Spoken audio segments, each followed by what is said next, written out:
Hi, and welcome to the 6th episode of the weekly Google Cloud Platform podcast.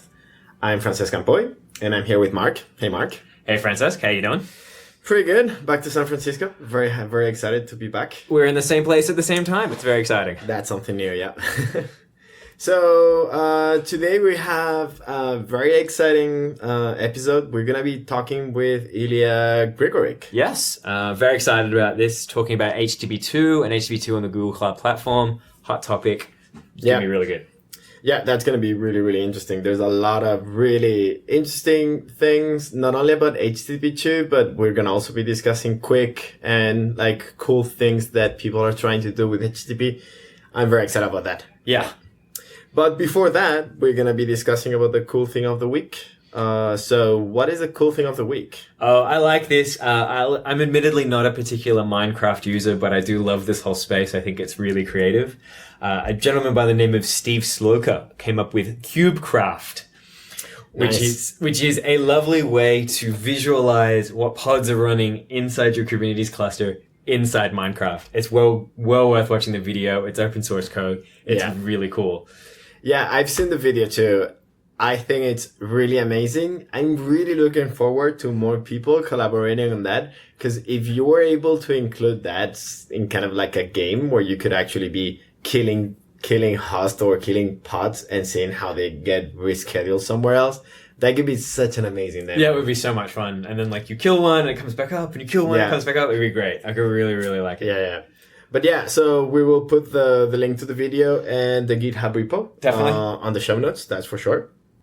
Wonderful. Well, it sounds like then why don't we get stuck into our interview? Let's go for that. Brilliant. So we are joined today by the wonderful and illustrious Ilya Grigorik. Thank you very much for joining us today. Did I manage to pronounce your name right is probably the first question I need to ask. Yes, you did, but wonderful and what was the other one? Illustrious. Illustrious. Yes, I do like my adjectives. Such a great word.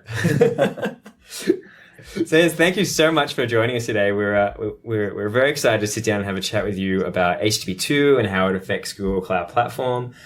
Before we get into that, why don't you give us a bit of a background on you and what you do and sort of your position here at Google and all that sort of fun stuff. Sure thing. So first of all, I guess thank you for inviting me to join you guys to talk about this stuff. This is a topic and that's near and dear to my heart that I've been working on for a while, Speedy and HTTP2 in particular. So I'm a developer advocate, also within Google. I sit not very far from you guys. I can probably wave at you in the adjacent building. And I work with the Chrome team, or have been working for a while, and also been working with the Make the Web Fast team here at Google. And our mission has always been to try and figure out how to make the internet faster as a whole, and of course make Chrome faster and the Google products. And part of that was the Speedy effort that started back in around 2009, later graduated to HTTP2, and now we're doing exciting things with Quic. So lots of exciting things there. Awesome. Well, okay, so you mentioned three things there, which is kind of fun. You mentioned Speedy, you mentioned HTTP2, you mentioned Quic. Why don't we start with the first one? So what was Speedy? What was that? And we can probably continue on from there. Sure.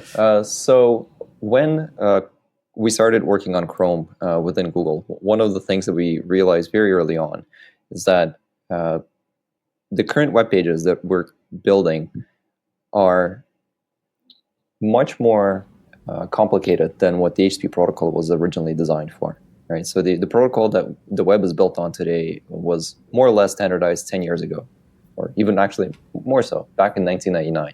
And since then, we've started building much more complicated and interesting applications. We went from pages to applications that fetch hundreds of resources and all the rest. So when the effort to start working on Chrome kicked off in around 2007, 2008, we very quickly realized that, first of all, speed is one of the tenets of Chrome. We want to focus on speed.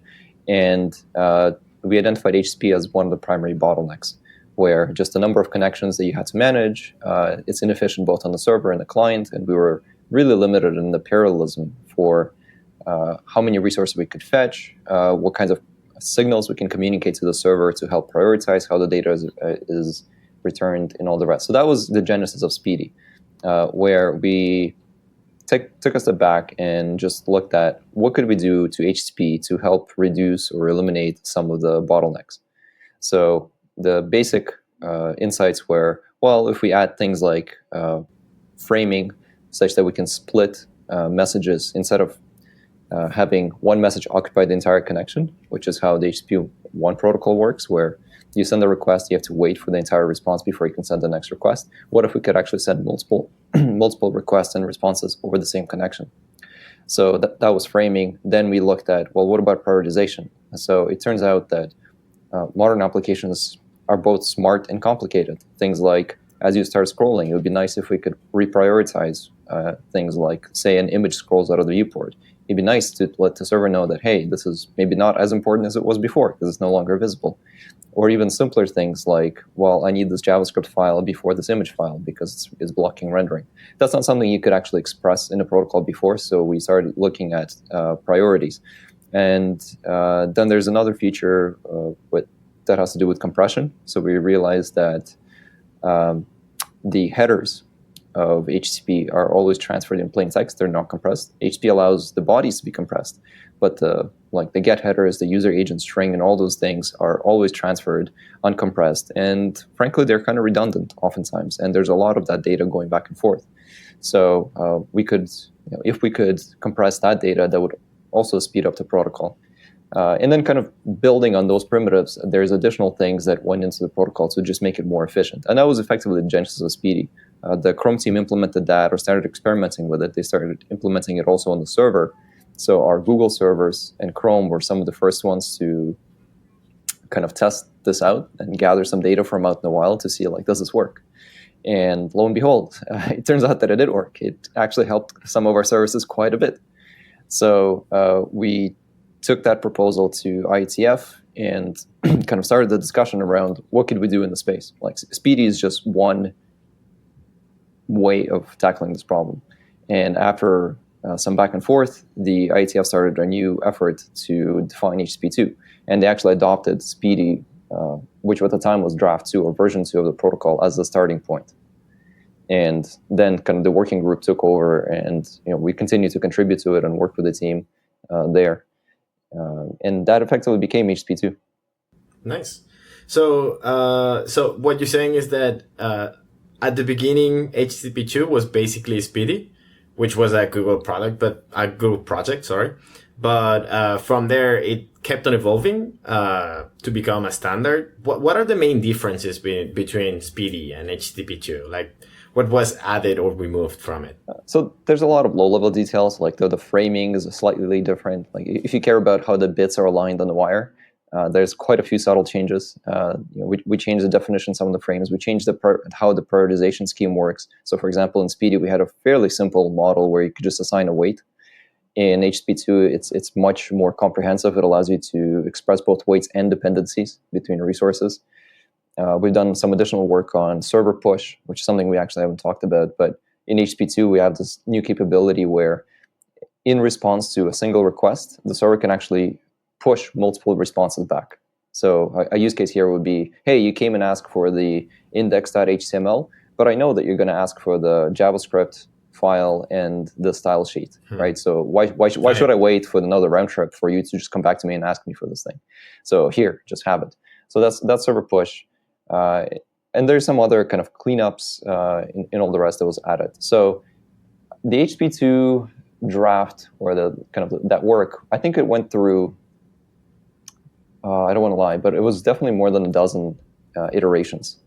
And it was actually really, really good because unlike a lot of the other protocols, this was being developed and tested in the field. So we very early on, of course, we had Chrome support. Firefox also supported Speedy. IE and Safari also jumped on board.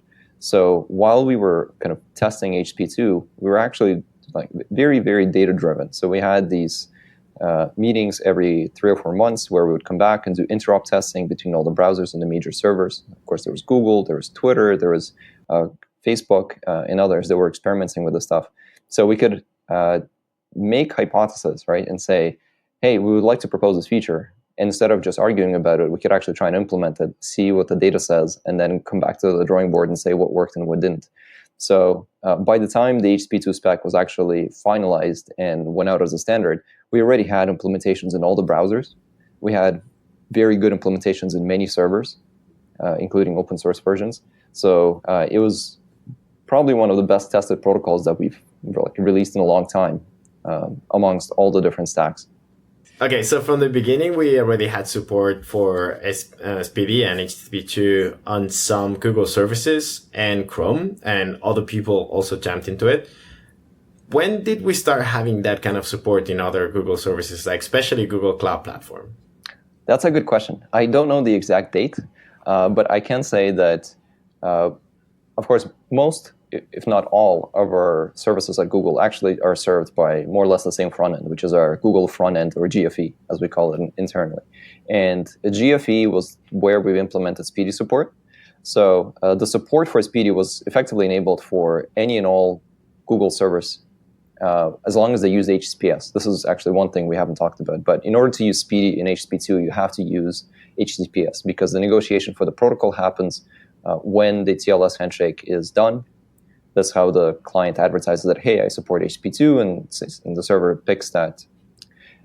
And I believe actually that we had kind of silent support for Speedy for a very long time, especially in places like App Engine. Nice. Where we actually haven't advertised it much, but we were certainly like the first platform that supported it. So if you happen to have run your service on top of App Engine and with HTTPS, you probably didn't even know it, but you were already Speedy enabled, which is pretty cool. So one more reason to use HTTPS on top of security is that it will be even faster. That's even nice. Faster. So extending on from there, it leads us quite nicely into, all right, people are saying, yep, HTTP2 is awesome. I want the extra speed. It's going to make my sites faster. Mm-hmm. How do I get HTTP2 now on like Google Cloud Platform? What do I need to do to get that enabled? Right. So actually, I think that's an even better question for me to phrase to you guys. You know it probably even better than I do. But depending, I guess, on how you set it up, you need to make sure that, first of all, we said HTTPS, right? That's kind of point one. Once you have HTTPS, you need to make sure that whatever you're using is able to negotiate HTTP2 on your behalf. And then it's a question of how is that routed to your backend. So if you're using something like a TCP load balancer, then you have to terminate the HTTPS and have a server that is capable of talking HTTP2. Whereas if you're using the HTTPS load balancer, which is HTTP aware, then it will do that work on your behalf. And I think we have a pretty nice kind of diagram on our blog that shows all that. That might have been a leading question, considering that you and I worked on that blog together, but that's fine. I'm happy with that. That's totally fine. So yeah, I mean, it's pretty cool. Like you put a load balancer in front of it, you go HTTPS, you get HTTP2 support, you use App Engine, use HTTPS, you get HTTP2 support. I really like this. I think it's actually really, really, really powerful. Yeah. So actually I think this highlights something very important. So Speedy and HTTP2 do not change anything semantically about how HTTP works, right? It's all the same methods, it's all the same headers, it's all the rest. So when I said earlier that if you're running on HTTPS and on App Engine, you're probably running Speedy and you didn't even know it, that's actually, that's very important, right? So even today, you're thinking like, so how do I enable HTTP2? It's like, well, switch over to HTTPS, put a load balancer on a server that is able to speak HTTP2, and your application will work. There's nothing extra that you need to do. Now, there are things that you could perhaps do within your application to take better advantage of some of the things that HTTP2 provides, but that's a whole different matter. No, that's great. That's great. So if they want to take advantage, we talked a little bit about server push, like pushing up assets. Are there any other things that people might be able to take advantage of they might want to? Well, I think this is where we get into what kind of things you can do to get the most out of HTTP2, right? So HTTP2 removes a lot of the bottlenecks that we previously had to work around, things like concatenating files. And for the most part, that was primarily because the requests, having multiple independent requests was just very costly from a latency perspective.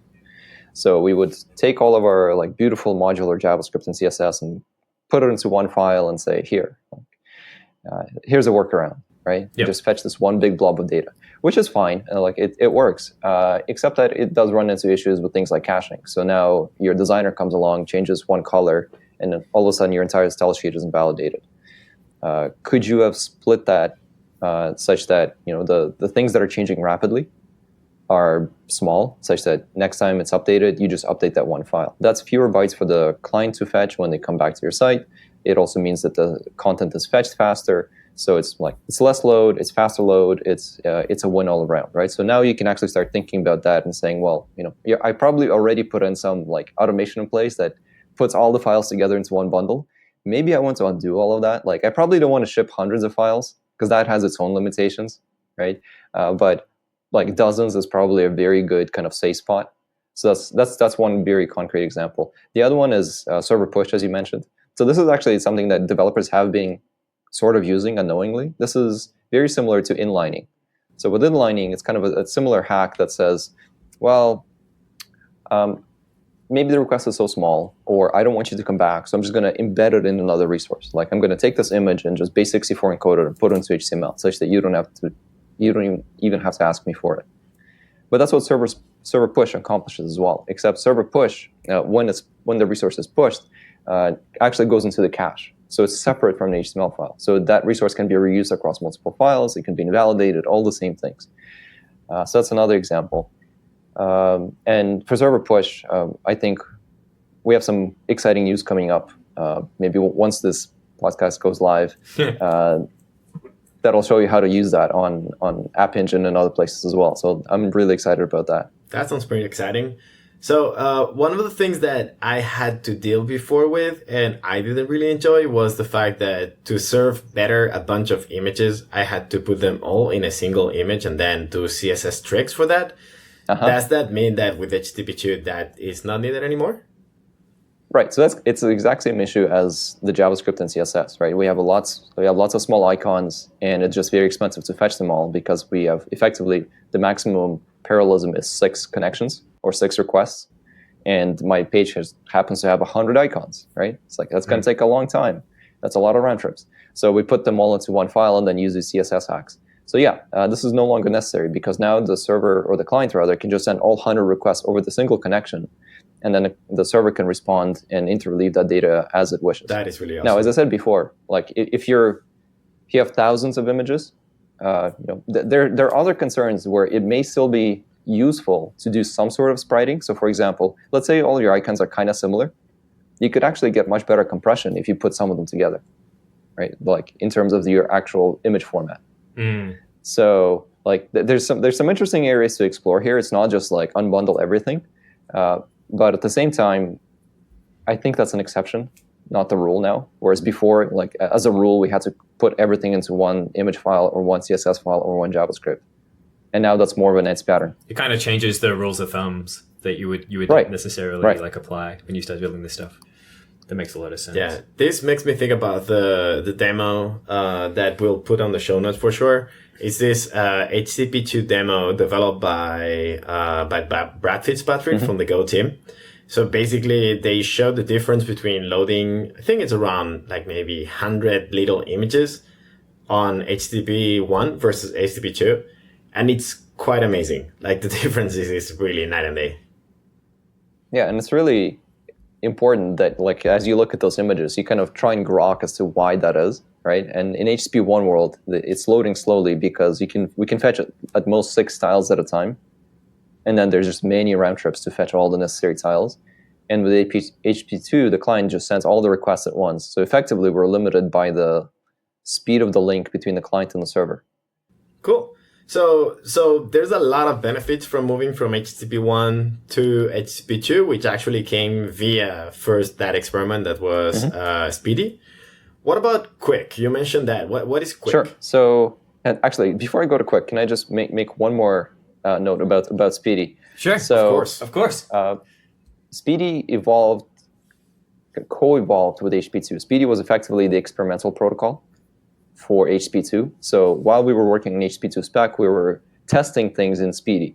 And some people have a good question of like, so what does that mean? Like, do we keep Speedy and do we keep HTTP2? And the plan there is to deprecate Speedy. So we announced, Chrome announced that we will deprecate Speedy sometime in early 2016 because we want to encourage everybody to shift over to HTTP2. And for example, when you look at support for HTTP2 across and Speedy across some of the new browsers like Microsoft Edge, they only support HTTP2 now. So if you've been running Speedy, start looking at HTTP2. And the good news is there's actually very good server support now, like Nginx and Apache all have support App Engine, of course, and all the like load balancers and all the rest on Google Cloud Platform have it. So just FYI, if you've been running Speedy, look at HP2. No, that's a very interesting point. That's a fair point. Yeah, and then for Quic, so this is an interesting one. Even when we started working on Speedy, we knew that like the moment you address issues at the HTTP layer, you're going to run into issues at the next layer down, which is TCP. And TCP has some behaviors that, like head of line blocking, that are not optimal. So, for example, if you have packet loss, because TCP guarantees in-order delivery, if you lose just one packet, even though you may have other packets already sitting in your buffer, you cannot deliver them because you need to retransmit the first packet that was dropped such that you can guarantee in-order delivery, right? Yep. So this seems like, so what? But in practice, it can actually be quite bad, because if you think about sending 100 like requests out and then everything is stalled in that one lost packet when you could have been processing something else, that's suboptimal. So that's just one example. Other examples would be things like mobility or mobile connections, where sometimes TCP, or not sometimes, oftentimes actually, TCP gets misunderstands the behavior of some of the mobile networks and considers it to be like packet loss, where it's really not. So it has suboptimal behaviors. So looking at all that, we kind of knew that at some point we're going to have to dig a little bit deeper and try to change TCP or go some other route. But when we started working on Speedy, that was frankly a bit too much to tackle at once at both layers. So we focused on the HTTP layer. And then as that kind of migrated towards the IETF working group and HTTP were kicked off, we started looking at the next layer down. So effectively, Quic is HTTP2 over UDP. Interesting. Yep. And you can imagine how that can be very interesting and complicated. So we've tried, and we have a team within Google that works on TCP, on Linux kernel and other things. So we've upstreamed many improvements over time. But one thing we learned is that TCP is actually very slow in terms of the update cycle, getting support out in the client, rolling it out on the server, and all the rest, which is frankly for a good reason, right? Because there's so much writing on it that the last thing you want is crazy experiments running out in the wild and causing networks to collapse. So the people that maintained all those branches, and plus you have all the hardware, right, with like baked-in implementations of it that you frankly can't even update at this point. And UDP offers a very simple interface that provides kind of no primitives whatsoever in terms of reliability and all the rest. And that's something that we could experiment with. So we started with that, and we started effectively re-implementing some of the basic primitives of TCP, but also adding hooks for new capabilities that we could explore. So things like pluggable congestion control. So maybe we can use different congestion control strategy for mobile networks or 2G networks than when you're on Google Fiber and you have like a gigabit link, right? Those have very, very different characteristics in terms of how we want to handle congestion and other things. We also spent a lot of time looking at eliminating latency during the handshake. So we talked about requiring TLS for HTTP2. It turns out that once you deploy HTTP2, because you don't need the extra connections, it actually mitigates a lot of the latency cost of TLS. So TLS handshake itself adds 2 round trips of latency for the handshake if it's not optimized. And if you've optimized it well, it's another round trip, which is still, sometimes can be significant. But that latency is offset by HTTP2 because it does not require as many connections, and you kind of amortize that cost over the lifetime of the connection.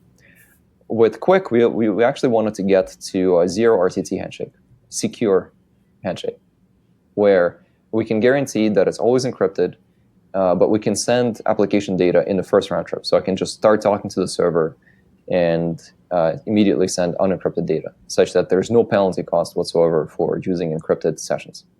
So that was another big change. And this work has been going on for a while within Chrome. It is, I think we're on version 23 or 24 of Quic protocol. Some of those changes, of course, smaller than others, but it's actually, I think it speaks volumes that we're on version 25 And in the meantime, 0 new versions of TCP have shipped. Wow. Right? So how much faster is Quic than like HTTP2? Like obviously it seems to be determined on certain situations, but like sort of ballparkish? So it really depends. It actually, the same question applies to HTTP2, right? Like how much faster is HTTP2 than HTTP1? And the answer there is it really depends on your application. It depends on where your users are based on the characteristics and all the rest. We do have some numbers that we've shared for some of the Google products. I think this is data from maybe a year or so ago, where we've seen improvements for anywhere between 30 to 50% in terms of latency, overall latency for our own products. Now, if all you do is you take an HTTP2 server and like replace your current server with an HTTP2 server, I can't guarantee any sort of like, oh, it will go 2 times faster, right? It really depends on how well your server is implemented and how you're currently serving your application. Like how many third parties do you have? Are you concatenating your files? Are they unbundled and all the rest? So there's kind of a lot of gotchas in here. And then to answer your question on Quic, when we compare it to HTTP2, once again, like it really depends on the scenarios that we look at. The areas where we found most success so far are actually in some of the developing markets like India, where we have very slow users with very slow connections. And we've shared some numbers, and I can give you guys the links to the Chromium blog that has more details on this.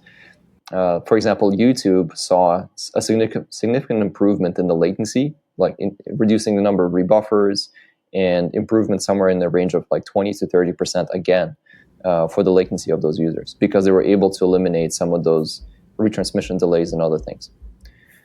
So, there's no one number that I can give you that it's like, oh, Quic is X% faster. But no silver bullet. Right. No, but at least that's very interesting that in the connections that are the slowest, that's where we're going to get the best improvement. That's really interesting. Well, yeah. So at a very high level, the benefits that we're seeing, you can think of it as kind of a long tail distribution, right, for a lot of the connections in terms of latency and all the rest. And what Quic really helps us with, at least based on our current observations, is to rein in those tails and kind of chop them off, because we can explicitly guard for those things and implement smarter behaviors for very slow networks. So it allows us to be much more like to just eliminate a class of really bad behaviors, which is actually very important for a lot of people and for a lot of applications. Cool. No, that's good. So just to be clear as well, so Google is currently like experimenting with like Quic on like the GFEs and on Google Cloud Platform. Is that something that's sort of being experimented on? I'm guessing within Chrome as well. That's right. Yeah. So we have an implementation in Chrome, and if you're curious, you can actually just pull up the Chromium source and look at the code. There's a toy server in there as well that I think was just built for kind of small testing. And then our GFE, again, also implements Quic, just as we did with Speedy. So most of the Google services are already speaking Quic. One thing that you could do, and I recommend doing this, is you can go to the Chrome store and search for what's called, I think it's like the Speedy extension. The plugin that shows this stuff. Yeah. And what it'll do is it'll show you like a little lightning bolt in your navigation bar. It'll show green when you're talking to a server that's HTTP2, and it'll show red when it's talking to a Quic server. And if you install that and you start navigating to your favorite Google products, you'll very quickly find that it's showing the red bolt quite often. And that's because most of our services, like YouTube, are already being served over UDP. So if you're watching this or something else on YouTube in Chrome, chances are it's actually talking UDP today. Yep. Yeah, I've got that installed. It's actually really fun to go around the internet and have a look. I'm installing it right now. That sounds really interesting. Yeah, and so speaking of not kind of advertising these things too much, I think the same will happen if you open your App Engine app and that's running over HTTPS, you'll probably see a red bolt, which tells you that your application is being served over Quic for the browsers that support it. Yes, for the browsers that support it. Yeah, I think I remember this, and I think I had to tweak a couple of things inside Chrome to get Quic enabled in the build that I was running a while ago. But yeah, okay. I just tried with normal Chrome, our own page, which is hosted by App Engine, and I get HTTP 2.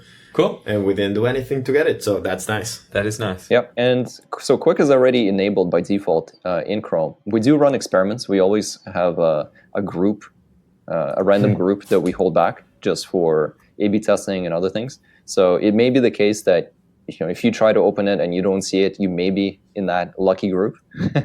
So you can force it and you can override it if you go into Chrome settings. But just FYI. Wonderful. All right. Well, before we finish up, Ilya, is there anything else you want to mention or plug or anything like that? Well, I guess a couple of things. First off, if you're running on App Engine, definitely go and check out the blog for that covers HTTP2 and kind of that whole flow of which service are you using and how do you enable HTTP2. Start with enabling HTTPS and then make sure that you have other things enabled. Watch out for the server push support. I think that's coming soon. It's actually already there. I think we just haven't really talked about it. I think there's a theme here. And then finally, there's I think there's Quic, which lots of people are really excited about. So if that's if protocols is something that you get excited about, then I definitely encourage you to go read the draft on ATF. Give us feedback. Install the extension, play with it, and of course, if you're running on App Engine, then poke around and see how it works under the hood. Wonderful. All right. Well, thank you very much for joining us today, Ilya. That was very informative. I really enjoyed that. Thank you. I really learned a lot today. Awesome. Thank you, guys. So, thank you. Thanks so much for joining us. But we have a wonderful question of the week. I've seen this come up a few times. People are looking at different solutions for how do you do long-running jobs, like say video transcoding, image processing, maybe even code compilation for build systems. And what options do they have available to them to sort of do that sort of stuff on Google Cloud Platform, but in a cost-efficient way? There should be something there. Yeah. So the obvious way to do it could be, of course, to just have a machine that it's running all the time. But the problem is that maybe that's not the most cost-efficient way. So if you have something that you can divide into small chunks of work that you can retry if something fails, then let's imagine that you put those tasks in some queuing system, like PubSub, for instance, or PubSub would be a great fit. Of task queue. And then what you can do is have a bunch of preemptible machines. And preemptible VMs, basically what it means is that those machines could be preempted. Or in other ways, you could be asked to stop using those machines at some point. But you could, if you can retry that task later on, then that's not really a big issue. And now the cool thing is that the cost is much, much lower. Preemptible VMs are up to 70% cheaper. Yeah, so that's a good savings. Yeah, that's a good savings, and it's pretty much a regular machine. They can last for up to 24 hours. Yep, which is really cool. But yeah, if they fall over and you're able to just be like, okay, that's fine, we'll just try again for this thing. And anyway, if you're writing anything that is running on the cloud, you should always be aware of the machine could fail at any time. So basically, most of the time, you don't need to add anything that you could not have been doing before. Yeah, I can totally see this make sense. PubSub with a preemptible VM, pulling stuff off. That makes so much sense, and it could give you some really good savings. Yeah, and actually, if some of you might have heard about this really cool thing that Google created, MapReduce, which is just like a more sophisticated way of doing exactly the same idea, doing just a bunch of jobs that could fail and they will be retried and so on, but it's much more complicated. Running MapReduce on preemptible VMs is a great match because MapReduce will be managing the fact that if a job fails, it will retry later on. So you don't need to add anything else. Just say, for instance, maybe you will have an instance group, and in that instance template, you will say, oh, this VM should be preemptible. That's it. That's just great. Because you say that, you get huge saving. You can do also really cool stuff. All our stuff is, API driven. So if you want to spin these up with APIs and sort of manage them yourselves, you can totally do that as well. I've seen people do it. It works really, really well. Yeah. Yeah, lots of cool things that you can do with preemptible VMs. Lower cost and still the same performance, just it might be preempted. That's right. Wonderful. Well, Francesc, where are you going to be in the next coming time? Are you going anywhere? It's slowing down. It's the end of the year. Well, it's the end of the year, so my next trip is actually holidays, finally. So Lovely. Yeah, that's pretty much it. After that, I know that late January, I will be going to FOSDEM in Brussels. Very nice. Yep. I will be in Canada. I'll be in Vancouver towards the end of mid-December on the 12th for a Dev Fest. I'll be up there with a couple of other of my colleagues. But yeah, that's it for me as well. So it's sort of heading towards the end of the year. Great. Well, thank you once again, Francesc, for joining me for a wonderful episode of our podcast. It was a delight and a pleasure to be here with you. As you say, delight and a pleasure too. So talk to you all next week. See you next week.